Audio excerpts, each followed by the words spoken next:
Hi, it's Amajo again with more stress relief. And honestly, I feel like I've had an epiphany about something that I've always seen as a kind of thing that gets in my way that is not so great about me and that I've had to overcome and has not helped my stress and it's not useful in my life. And the thing that I'm talking about here is the perfectionist part of me.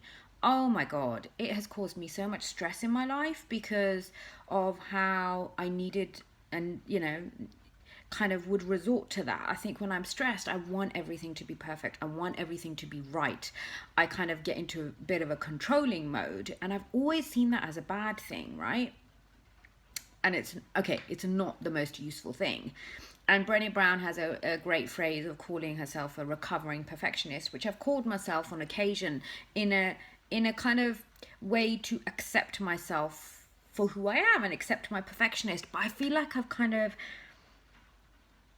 come up with an even more loving attitude towards this. And honestly, I think everything in my life right now is about compassion and self-love as much as possible. I'm just trying to learn and absorb self-love and compassion as much as I can in my life because I really feel like it's healing and it's growing, and the more I can do that, the more I can be there for everybody else. And there's so much to learn about it every day.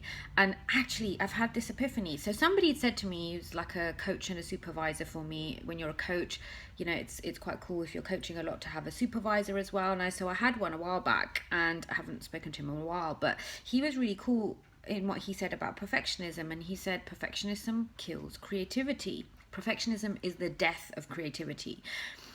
And I can see that. Like I can see that, we can kind of, when I'm in my perfectionist mode, if you've kind of ever experienced this, you kind of want everything to be right, and it has to. And sometimes I wouldn't even finish something because I'd think, well, I'm never going to be able to do this right, or it's never going to be good enough. So what's the point in even starting this or finishing this?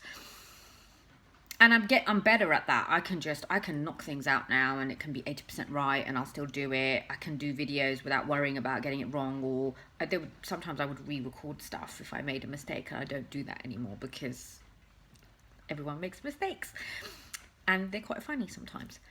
So you've told me. So my point is this: maybe it's not about just that perfectionism is the death of creativity. Okay, I get that bit. What if it's the other way around as well? What if creativity can help your perfectionism to flourish? And you're like, what? Why would I even want my perfectionism to flourish? Like, are you crazy? Hear me out. And this applies to not just perfectionism. This applies to any dis-ease that we think we shouldn't have, or we think that we should try and kind of harness in some way, when actually maybe we can channel it into something. Here's my example. Hear me out. So I've been doing a lot more calligraphy recently. I love calligraphy, and it's the art of writing in a fancy way. I think that's just the easiest way of saying it. Using a fountain pen or a nib, or like a calligraphy pen, a fine nib that like they used to do in the olden days. I think it's the historian in me. I love writing like that. I love pretty writing, and I've kind of gotten into it more and more and more. And of course, I want to be the best at it. That's my perfectionist. But what I decided to do was just to practice just a little bit every day. And I have been so absorbed in it.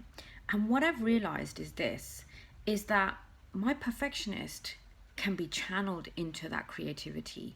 I can channel that part of me that wants to do things right, that wants to do things in the best way, into my calligraphy. Because with calligraphy, if you see that writing, you have to kind of do the text in a certain way.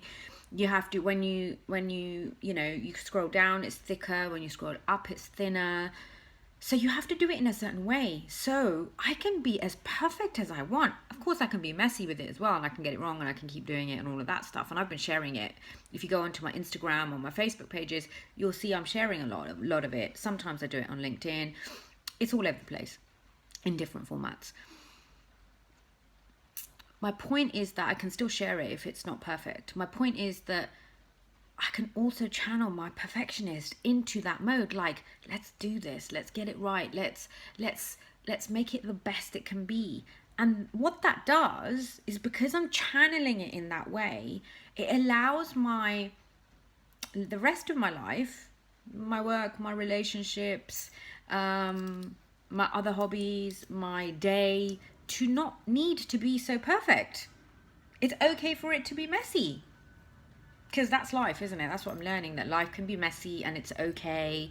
You perfectionists out there will get this, right? If you're not a perfectionist, or if you're more chilled out, then you know, maybe you won't get this, but that's okay. We're all different. Maybe you have another version of this. I'm trying to think of what are the other things, like, I don't know, maybe it's like being a control freak, or which is part of perfectionism, I think, or maybe it's like, you know, I don't know, what are the other things around? Tell me, what are the other things that you relate to in this that aren't about perfectionism, that are kind of a dis-ease in you, that you feel are kind of, that you've always tried to stop doing or do less of, or you see it as a weakness or something that gets in your way, when everything, and actually you could just channel it. Maybe these things are here and they need a voice. Maybe they just need a voice from us to say, I want you to do something with me in a way that's productive. So I'm going to channel my perfectionism into my calligraphy, or into something else that feels good, so that it doesn't take over my life. And it doesn't take over my life like it used to, but I feel like that's what it needed. So let me know what you think of this.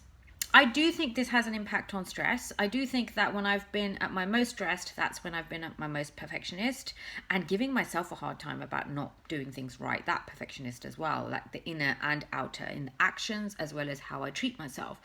So it really helps. I think it really helps. And I know that the creative types will agree with this. But I think, do you get what I'm trying to say? Let me know what you think of this.